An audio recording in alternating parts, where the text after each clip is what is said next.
नमस्कार। Esoteric traveller में आप सभी का स्वागत है। आशा करती हूँ कि आप और आपका परिवार स्वस्थ और सुरक्षित होंगे। चलिए बढ़ते हैं आज की टॉपिक की ओर। जैसा कि आप सभी जानते हैं कि मनुष्य एक समाजशील प्राणी है और वह जब समाज में रहता है तो समाज में प्रचलित मूल्यों को ग्रहण करते जाता है और इन्हीं मूल्यों के अनुसार चलना उसका जीवन को सुकर करता है या फिर कम संघर्षमय बनाता है। जैसे कि हम भारत में मानते हैं कि भूखे को खाना खिलाना, प्यासे को पानी पिलाना अच्छा काम है। दान करना, दया भाव रखना, एक दूसरे को सहायता करना और सेवा भाव से सभी प्राणियों को देखना इत्यादि मूल्य हमें बचपन से ही घर में सिखाए जाते हैं। अगर आज के समय में आप देखोगे तो इन्हीं मूल्यों को ओल्ड स्कूल टाइप कह के कचरे के डिब्बे में फेंक दिया जाता है। आज की जनरेशन जो खुद को एआई सेंचुरी की जनरेशन मानती है, जेन्युइन ह्यूमन वैल्यूज को old time, old school, past era कह कह के मुंह टेढ़े करती है। और यही चीजें आप सोशल मीडिया की इंस्टाग्राम या टिकटॉक जैसी प्लेटफॉर्म्स पर खुलेआम देखते भी हो। एक पत्नी व्रत या एक पति व्रत, बड़ों का सम्मान करना जैसे आचरण की बातें भी आजकल ओल्ड स्कूल कैटेगरी में डालकर इसकी धज्जियां उड़ाने में आज के समय की जनरेशन पीछे नहीं है। और इसी का परिणाम है कि मल्टीपल पार्टनर्स के साथ सेक्सुअली इन्वॉल्व होना, दिन रात अनकंट्रोल्ड सेक्सुअल थॉट से ग्रसित रहना एक दीमक की तरह समाज की शुद्धता को खोखला करता जा रहा है। नॉर्मल समाज के साथ ही आध्यात्मिक साधक भी इन समस्याओं के शिकार हो रहे हैं। नॉर्मल इंसान की बात तो मैं यहाँ करना ही नहीं चाहती, लेकिन मैंने कई आध्यात्मिक साधकों को भी इन जैसी एक्टिविटीज में काफी हद तक इन्वॉल्व देखा है। आध्यात्मिक साधना में दीक्षित होने के बाद शील पालन करने की महत्वपूर्ण शिक्षा हर साधक को किसी न किसी रूप में सिखाई जाती है। जैसे ब्रह्मचर्य का पालन करना भी इसी शिक्षा का भाग है। लेकिन मैंने अपने इर्द गिर्द ऐसे कितने ही लोग देखे हैं जो खुद को योगाचार्य कहते हैं, 4 बजे उठकर ध्यान साधना करते हैं, लेकिन उन्हें रात में बार में जाकर शराब पीने की या ब्लाइंड डेट्स में जाने की आदत है और इसमें वो कोई शर्म नहीं मानते। जितने कपड़ों के जोड़े शायद एक सामान्य व्यक्ति के घर में ना हो, उतने तो इन लोगों के पार्टनर महीने में बदलते हैं। और एक साधक के लिए दूसरे साधक को यह सब करते देखना बहुत ही शर्म और दुख की बात है। हालांकि कई बार मैंने स्वयं ने एक ऐसी ही व्यक्ति को बात करके उसे साधना में शील पालन का महत्व समझाने की कोशिश की, लेकिन मैंने पाया कि यह मेरी ही ऊर्जा का व्यर्थ व्यय है। जिस व्यक्ति की मैं यहाँ पर बात कर रही हूँ वह एक महिला साधक है। जब मैंने उसे यह सब करते देखा तो मैंने उसे समझाया और समझाने के बावजूद भी वह महिला साधक वही दुष्कर्म करती रही। तो मेरे मन में भी काफी प्रश्न उठे, जिसमें मुझे किसी प्रश्नों के उत्तर तो मिल गए, लेकिन बहुत सारे प्रश्न अभी भी अनुत्तरित है, जिन्हें मैं ढूंढ रही हूँ, जिन पर मैं रिसर्च कर रही हूँ। सबसे पहला प्रश्न तो मेरे मन में आया, ये महिला साधक मल्टीपल पार्टनर चेंज कर रही है तो क्या यह उचित है? अगर नहीं है तो क्यों नहीं है? और कोई व्यक्ति मल्टीपल सेक्सुअल रिलेशनशिप बनाता है तो उसका क्या परिणाम होता है और साधना में इसका कितने हद तक इफेक्ट आता है? इन सभी प्रश्नों के उत्तर समझने के लिए आपको कुछ इंपॉर्टेंट बातें समझनी होगी। शील पालन करना एनलाइटनमेंट के लिए क्यों जरूरी है? आध्यात्मिक प्रक्रिया के साथ सेक्स का सीधा संबंध क्या है? इसके बारे में मैंने ऑलरेडी चैनल पर वीडियोस अपलोड किए हैं, आप उसे जरूर देखिएगा, तभी जाके आपको आज की वीडियो का मर्म समझ में आएगा। पिछले एक वीडियो में मैंने जैसे बताया था कि कोई भी सेक्सुअल एक्टिविटी हमारे ध्यान साधना का या किसी भी ध्यान साधना द्वारा जमा किए गए ओजस को डायरेक्ट रिड्यूस करती है, मतलब खाली कर देती है। तो सेक्सुअल एक्टिविटी में इंडल्ज होना हमारे आध्यात्मिक प्रक्रिया के लिए बहुत ही घातक और सीधा सीधा वार है। यह तो आपको समझ में आ ही गया होगा। आध्यात्मिक साधकों को ये भलीभांति अनुभव है कि जब भी वह साधना के शुरुआती दिनों में होते हैं तो उनके अंदर साधना द्वारा ऊर्जा का स्तर बढ़ जाता है। यही ऊर्जा ओजस में रूपांतरित होकर कुंडलिनी शक्ति जागृत करने के लिए काम में आती है। ऐसे में इस ऊर्जा को सहस्रार चक्र तक पहुंचने में जो टाइम लगता है, उस दौरान बहुत बार यह ऊर्जा बाहर निकलने के लिए अन्य मार्ग भी ढूंढती है। ऐसे में साधक में अधिक ऊर्जा बढ़ती है और वो अगर अवेयर नहीं रहता है तो कामुक विचारों द्वारा या सेक्सुअल एक्टिविटीज के द्वारा सारी ऊर्जा बह जाने का खतरा भी होता है। ज्यादातर साधकों का अनुभव है कि वह नई नई साधना शुरू करते हैं तो उनके मन में सेक्सुअल थॉट्स बढ़ जाते हैं, उनकी सेक्सुअल पावर बढ़ जाती है और वे बार बार सेक्सुअल एक्टिविटीज में शामिल होते हैं। सेक्सुअल अर्जेस का बढ़ जाना नॉर्मल है, लेकिन आप केवल अपने पार्टनर के साथ ही सेक्सुअली लॉयल्टी से एक्टिव रहे तो आपका कम नुकसान है। आपको अवेयर रहना होगा। काफी बार जो लोग सिंगल गृहस्थ होते हैं वह ठीक से शील पालन नहीं कर पाते और बार बार अलग पार्टनर्स के साथ सेक्स के माध्यम से अपनी ऊर्जा को व्यर्थ गवाते जाते हैं। ऐसे में यह पाया गया है कि आप इस ऊर्जा को जिस पैटर्न से अपनी आध्यात्मिक यात्रा के दौरान यूज करते हैं, वही पैटर्न आपके जीवन का भी बन जाता है। और अगर आप इस विषैले पैटर्न को नहीं पहचान पाते और उससे बाहर नहीं निकलने की कोशिश करते तो आपकी साधना पूरी तरह व्यर्थ जाती है और मुक्ति तो मानो आपके लिए असाध्य ही होगी। एक बात तो यह भी आपको जानना जरूरी है कि अपने खुद के पार्टनर के साथ भी अगर आप अनकंट्रोल्ड सेक्सुअल रिलेशन बनाते हैं तो वह साधना में एक रोड़ा जरूर है। ऐसे में मल्टीपल सेक्सुअल पार्टनर्स या पार्टनर चेंज कहते रहना कितना डेंजरस हो सकता है, यह आप सोच भी नहीं सकते। मानो एक उदाहरण के तौर पे समझो, मानो आपके हाथ में एक आम का फल है जिसे आपने अभी अभी चूसा है। वही आम का फल आपने अपने पार्टनर को दिया, उन्होंने भी उसे थोड़ा खाया, उसके बाद उन्होंने उसे किसी और के हाथ में दिया, फिर उस व्यक्ति ने खाया, फिर उस व्यक्ति ने किसी और के हाथ में दिया, उसने उसे चूसा, फिर उस व्यक्ति ने किसी और के हाथ में दिया। ऐसे चलते चलते लास्ट वाले व्यक्ति ने किसी राह चलते इंसान को वो आम का फल चखने के लिए दिया और वो राह चलते अननोन आदमी के हाथ से वही फल फिर से आपके पास आया। मतलब 25 लोगों ने एक आम का फल चूसा और वही आम का फल फिर से आपके हाथ में आया, तो क्या आप उसे खा पाओगे? और इन केस आपने उसे खा भी लिया तो उन 25 लोगों को न जाने किस प्रकार की व्याधि है, रोग है, मेंटल इलनेस होंगे, मुख के रोग होंगे, खाने की गलत आदतें होगी, हाइजीन के इश्यूज होंगे। ऐसे ही वही आम जो एक छोटी सी चीज है जो आप नहीं खा पाते, तो यही चीज आप मल्टीपल पार्टनर्स चेंज करते वक्त भी सोचो कि आपके साथ क्या हो रहा होगा। और यह बात बस आदत या हाइजीन की नहीं है, यह बात बस फिजिकल वर्ल्ड या फिजिकल रिलेशन की नहीं है, यह बात आती है आध्यात्मिक प्रक्रिया की। तो आप सोच के रखिए कि सेक्सुअल एक्टिविटीज को केवल मजे की चीज समझकर करने वाले लोगों की मानसिकता कितनी विकृत और निम्न स्तर की होगी, उनका ऊर्जा का स्तर कितना गिरा होगा। और जब वे इस तरह से अनकंट्रोल्ड सेक्सुअल एक्टिविटीज में मल्टीपल पार्टनर के साथ एंगेज रहते हैं तो वे किस आध्यात्मिक निम्न लोकों से आए हुए जीव होंगे। जरूरी नहीं कि जो अच्छा दिखने वाला, पैसे वाला, कार वाला, बड़ी पोजीशन वाला इंसान है वह बहुत हाई वाइब्रेशनल होगा, ऐसा बिल्कुल नहीं है।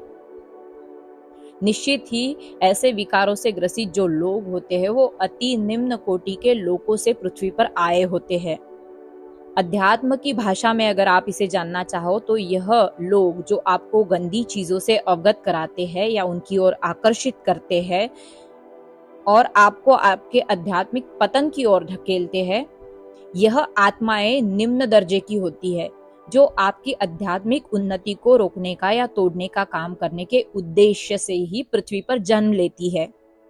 साधकों को यह समझना बेहद ही जरूरी है कि पृथ्वी एक लोक है जो लोअर और हायर डायमेंशन के बीच की डायमेंशन है, जहां पर प्योर सोल्स लोगों की मदद करने के उद्देश्य से जन्म लेती है और दुष्ट आत्माएं उन्नति के मार्ग पर चलने वाले साधकों का पतन करने के उद्देश्य से ही जन्म लेती है।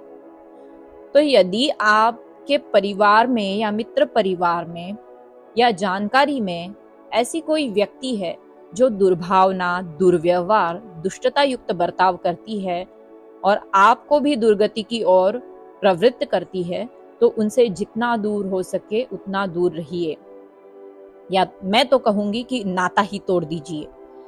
यही आपकी आध्यात्मिक उन्नति के लिए सहायक होगा। ना उनको अच्छी सलाहें दे, ना उनसे उलझे, बस डिस्टेंस रखे। क्योंकि मैं अपने स्वयं के अनुभव से कहती हूँ कि ऐसे लोगों को समझाना मूर्खता करने के बराबर होता है। ये लोग इतने मद और काम में अंधे होते हैं कि ये आपको ले डूबने के लिए मानो जैसे तैयार बैठे होते हैं। अगर मेरा अनुभव डिटेल में मैं आपको बताऊं, तो जिस व्यक्ति का अनुभव मैं यहाँ पे बता रही हूँ वह एक महिला साधक है। 10 सालों के ऊपर इस महिला की ध्यान साधना है। साथ ही वह अपने आप को योगाचार्य के नाम से भी इंट्रोड्यूस करती है।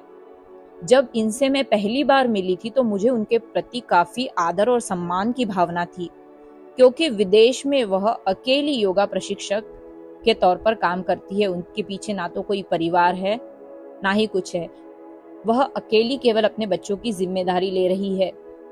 पहले साल तक तो मेरा उनसे इतना कुछ संबंध नहीं था, बस उनको नाम से मैं जानती थी। लेकिन धीरे धीरे काफी चीजें मुझे बाहर से सुनाई देने लगी। जैसे कि मेरा स्वभाव है कि मैं किसी के बताने पर किसी दूसरे व्यक्ति के प्रति पूर्व ग्रह दूषित नहीं कर लेती, तो मैंने फैक्ट को ढूंढने की कोशिश शुरू रखी। एक साधिका होने के बावजूद उस महिला की प्रतिमा इतनी मलिन क्यों है, यह प्रश्न मेरे मन में बार बार उठता रहा। कभी लगता था कि लोग खामखा ही एक अकेली महिला को बदनाम करते हैं, लेकिन जैसा कि आप साधक हो तो जानते ही होंगे कि कोई भी प्रश्न अगर आपके मन में आप निर्मल हृदय से ईश्वर को या यूनिवर्स को पूछते हैं, तो आपको अपने प्रश्नों के उत्तर जरूर मिलते हैं। धीरे धीरे किसी कारणवश उस महिला साधक को मेरे साधना के बारे में भी पता चला और वो मुझसे अपने साधना से जुड़ी बातें शेयर करने लगी। मेरा साधना मार्ग पर आने के बाद का अनुभव यह रहा है कि आप साधना में पुष्ट होते जाएंगे, वैसे वैसे पशु पक्षी इंसान आपकी तरफ आकर्षित होते हैं। पेड़ और पौधे मानो आपसे बात करते हैं और अनजान लोग आपको आके अपनी बातें और अपनी सीक्रेट्स बताने लगते हैं। लोग आपसे जुड़ना चाहते हैं, आपके बारे में जानना चाहते हैं और खुद के बारे में बताना चाहते हैं। तो मेरे साथ भी ऐसा कई बार हुआ है कि अनजाने लोग आकर मुझे अपनी स्टोरीज और स्थिति और अपनी सीक्रेट्स, अपने प्रॉब्लम्स बताते थे। तो ये मेरे लिए नया नहीं था। यह महिला साधक भी मुझसे साधना के बहाने जुड़ गई और उसने अपने राज खोलने शुरू कर दिए। ब्लाइंड डेट्स पर जाना, अल्कोहल कंज्यूम करना, जान अनजान लोगों के साथ उनकी कार में कभी भी चले जाना, काम निकालने के लिए उस शहर के बड़े बड़े व्यापारी या उच्च पदस्थ व्यक्तियों के साथ बार बार सेक्सुअल रिलेशंस बनाना, यह सारी बातें उस महिला साधक ने मुझे बताई। और हर बार किसी के साथ जब वो इस तरीके से शामिल होती है तो उसकी वाइब्रेशंस कैसी होती है ये उसको महसूस होता था। वह डिप्रेशन फील करती है, वह बार बार अनेक समस्याओं से ग्रसित होती है, लेकिन फिर भी वह यह चीजें करती है। जब मैंने उसकी ये सारी चीजें सुनी तो मुझे जैसे मानो वॉमिटिंग करने की फीलिंग हुई। एक व्यक्ति कितने लोगों के साथ सेक्सुअल एक्टिविटीज में शामिल हो सकता है, इसका अंदाजा मुझे तब इस महिला साधक की बातें सुनकर आया। इसके बावजूद वह हर रोज 4 बजे उठकर साधना करती है, ऐसा उसका कहना है। बार बार वह शिविर करने जाती है। उन शिविरों के माध्यम से वो अपनी आध्यात्मिक क्लींजिंग तो कर लेती है, ऊर्जा भी प्राप्त करती है, लेकिन उस प्राप्त ऊर्जा को वो इसी काम में लगाती है, बार बार इसी काम में लगाती है। और यह मैंने अपनी आंखों से भी देखा है। इस तरह एक्टिविटीज का क्या कर्मा उसे मिलेगा यह तो मैं अभी तक नहीं ढूंढ पाई हूँ, लेकिन आध्यात्मिक साधना की ऊर्जा का उपयोग व्यभिचार करने के लिए करना यह एक अत्यंत ही घृणित, नीच और पाप कर्म है, इतना तो सत्य है। यह हुई एक महिला साधिका की बात। ऐसे मैंने न जाने कितने लोगों को अपने इर्द गिर्द देखा है जो यही चीजें करते हैं।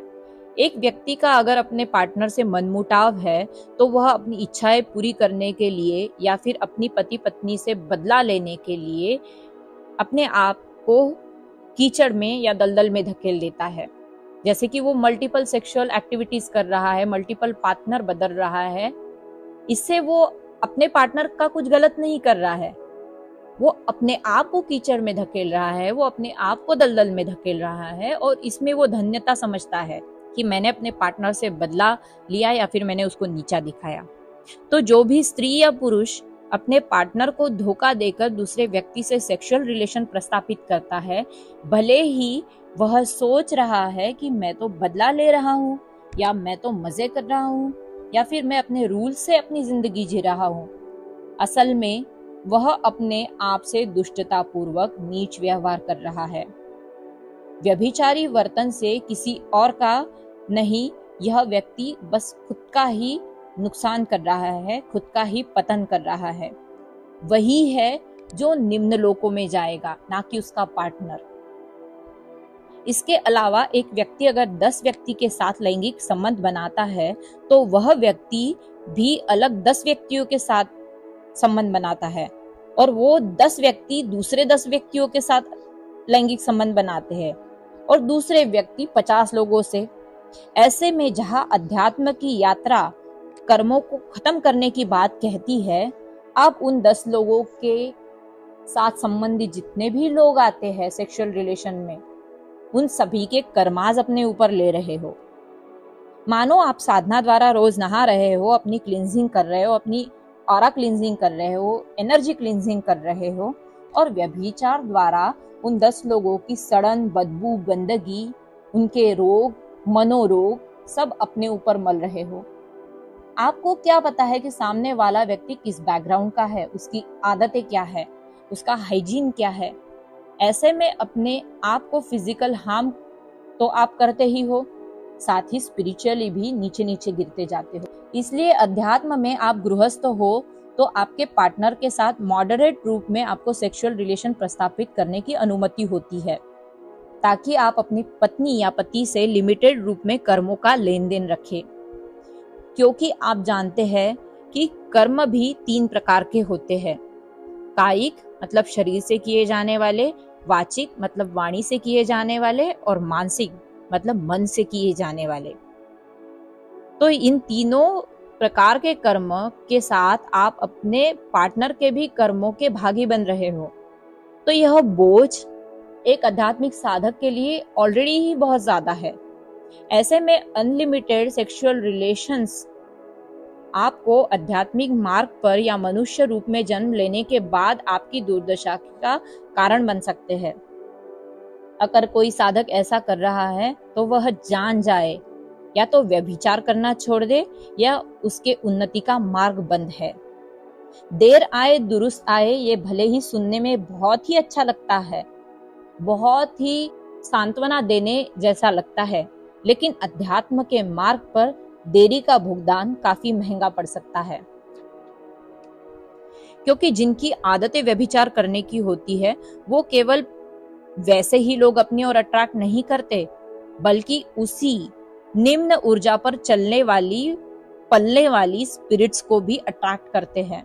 ऐसी काफी सारी स्पिरिट्स है जो हम आंखों से देख नहीं पाते, लेकिन यह स्पिरिट्स व्यभिचारी, sexual thoughts, multiple sexual relationships की जो एनर्जी होती है, ऐसे ग्रसित लोगों के ऑरा से चिपकती है और इनकी वासनाओं पर ही जीवित रहती है और पलती है। ऐसे लोगों की कमजोर इच्छा शक्ति का फायदा उठाकर उनसे बार बार ऐसे काम करवाती है जो उनके वासनाओं की अतृप्त इच्छाओं की पूर्ति करती है, और इसी साइकिल से बाहर आना भी उस व्यक्ति के लिए काफी मुश्किल हो जाता है। इसीलिए वक्त रहते संभल जाना चाहिए। ऐसे लोग आपके संपर्क में भी आए तो उनसे दूरी बना के रखें। एक आध्यात्मिक साधक अपने आसपास का फिजिकल वर्ल्ड और स्पिरिचुअल वर्ल्ड दोनों के प्रति सजग रहे तो ही अध्यात्म में प्रगति कर पाता है। इसीलिए सतर्क रहे, सावधान रहे और जागृत रहे। आज की वीडियो का टॉपिक समझने के लिए आपको चैनल पर दी गई कुछ पुरानी वीडियोस को देखना बेहद ही जरूरी है। अगर आप पुरानी वीडियोस नहीं देखेंगे तो आज की वीडियो आपके लिए समझ पाना काफी मुश्किल होगा। तो इसलिए मेरी आपसे विनती है कि अगर आप चैनल पे नए हैं तो सबसे पहले चैनल को सब्सक्राइब करें। चैनल पर दिए गया पूरा कंटेंट जो है वो एक बार जरूर देख लीजिए। और अगर आपको मेरे वीडियोस, मेरे टॉपिक सहायक लगते हैं तो जरूर जरूर जरूर मुझे कमेंट के द्वारा आप बता सकते हैं। अगर आप मुझ तक पर्सनली रीच आउट करना चाहते हैं तो डिस्क्रिप्शन बॉक्स में दिए गए ईमेल पर आप मुझे संदेश भेज सकते हैं। मैं मिलती हूँ आपको अगले वीडियो में एक नए टॉपिक के साथ। तब तक के लिए अपना ख्याल रखें, अपने परिवार का ख्याल रखें। सबका मंगल हो, सबका भला हो।